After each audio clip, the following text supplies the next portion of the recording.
David. Your stock pick for today. Sorry, Zanotti, who are you asking? Oh, David. You want mine? Yeah. I didn't think about it, but I've got to tell you that I think we've seen the worst in markets. I think we've seen the worst in the US market.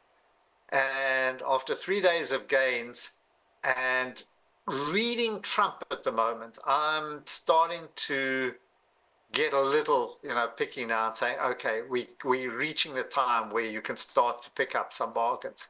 I think he's going to retract or backtrack a lot, as we discussed earlier on that. And of course, those overvaluations that we saw in tech companies, I think have adjusted. And I think there's going to be rich pickings there. I want to qualify that saying not yet. Okay. In other words, the lion hasn't been caged yet. He's been tranquilized, but we haven't been able to put him back in the cage. So just wait, because anything can happen. But I think that the signs that I'm seeing are suggesting that, things are turning, that we might have seen the worst. Okay, all right. And what are you hanging your hat on today, Ricus? Okay, first of all, huge disclaimer. I know absolutely nothing about cars. The car I drive is 35 years old. Nevertheless, we buy cars. It's more of a narrative than anything else. So let me see whether I can quickly summarize it. I'm more negative than David, because I think there's a slowdown in economic growth, specifically the possibility of a recession in America as a result of whatever tariff is going to be fixed on. That will have an effect globally on income for consumers. And it will also have an effect on the cost of stuff, because there's supply line problems as a result of tariffs.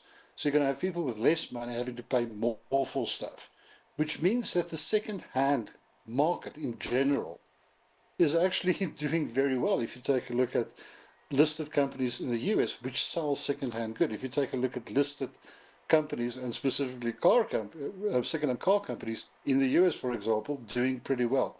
And I think you'll have the same effect in South Africa. We're not going to get away from what's happening globally. And your new Mercedes is probably going to be more expensive because of parts problems, because of distribution problems. And I think you might actually get an increase in volume in We Buy Cars, and that's where they make their money. And the graph looks pretty good as well. So just as a narrative and looking at that sector globally, the only real place where you can get exposure to anything secondhand in this country is We Buy Cars. Well, I'll say... And they particularly love cars that are 35 years old. Yeah, I was going to say it's a prime customer. It's vintage. Yeah. Well, thank you so much for your time, Jensen. I will have you know that I also got into We Buy Cars, I think it was last week or 2 weeks ago, when they had that huge dip. So thank you very much for that.